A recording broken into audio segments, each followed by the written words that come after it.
समंदर की तूफानी लहरें, आसमान पर बिजली की चमक और एक कश्ती जो डूबने के करीब है।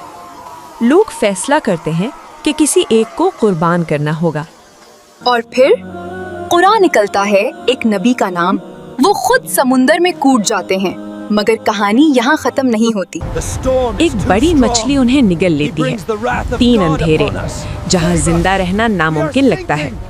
फिर एक आवाज, एक दुआ जो अर्श को हिला देती है, और अल्लाह का हुक्म जो मौत को जिंदगी में बदल देता है। ये कहानी है एक नबी की गलती, उनकी तौबा और अल्लाह की ऐसी रहमत की जो तारीख का रुख बदल देती है।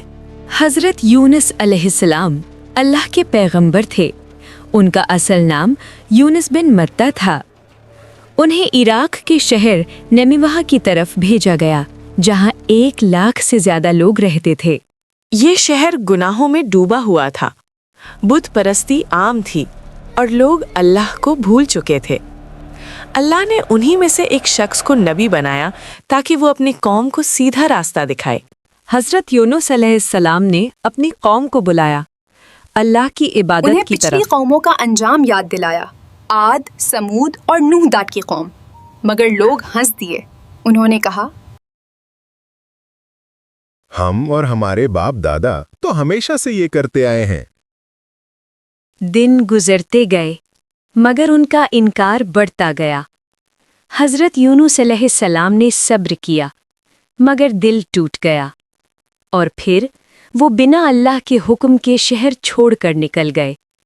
हजरत यूनुस अलैहिस्सलाम के जाने के बाद आसमान का रंग बदल गया, लाल बदल, आने वाले अजाब की निशानी।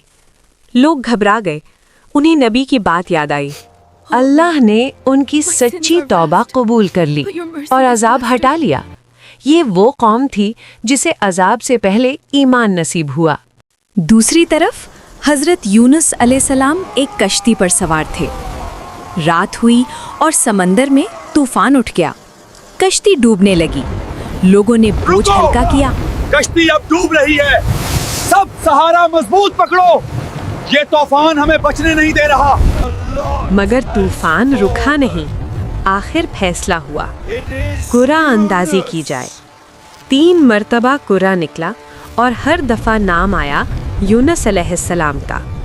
उन्होंने समझ लिया ये अल्लाह का फैसला है, और वो खुद समंदर में कूद गए। जैसे ही वो पानी में गिरे, अल्लाह के हुक्म से एक बड़ी मछली ने उन्हें निगल लिया।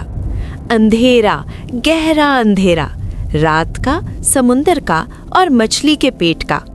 उन्हें लगा कि शायद ये उनकी कब्र है, मगर फिर उन्हें एहसास हुआ ये अल्लाह का इम्तिहान है। उस गहरे अंधेरे में हजरत यूनुस अलैहिस्सलाम सजदे में गिर गए। उन्होंने कहा, ला इलाहा इल्ला अंता सुब्हानका इन्नी कुन्तु मिनज़ ज़ालिमीन।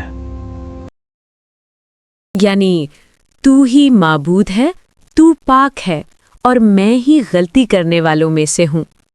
ये सिर्फ दुआ नहीं थी, ये इकरार था, ये नदामत थी, और समंदर की मखलूक भी इस तस्बीह में शामिल हो गई। अल्लाह ने अपने नबी की पुकार सुन ली। मछली को हुक्म दिया कि यूनुस अलैहिस्सलाम को किनारे पर उगल दे। वो कमज़ोर थे, जिस्म जख्मी था, ना कोई पनाह, ना कोई साया। फिर अल्लाह ने एक दरख्त उगाया जो उन्हें साया और ग़िज़ा देता रहा, और फरमाया अगर ये तस्बीह ना करते तो क़यामत तक मछली के पेट में रहते। जब हज़रत यूनुस अलैहिस्सलाम वापस आए तो एक अजीब मंजर था। पूरी कौम ईमान ला चुकी थी। सब अल्लाह के सामने झुक चुके थे। ये वो नबी थे जिनकी पूरी कौम ने ईमान कबूल किया। ये कहानी सिर्फ एक मौज़ा नहीं, ये सब्र का सबक है, ये उम्मीद का पैगाम है। कभी किसी को हिदायत से मायूस ना समझो, और कभी अल्लाह की रहमत से नाउम्मीद ना हो। अगर गलती हो जाए तो वापस लौट आओ, क्योंकि अंधेरे कितने भी गहरे हों, अल्लाह की रहमत उन सब से ज़्यादा रोशन होती है।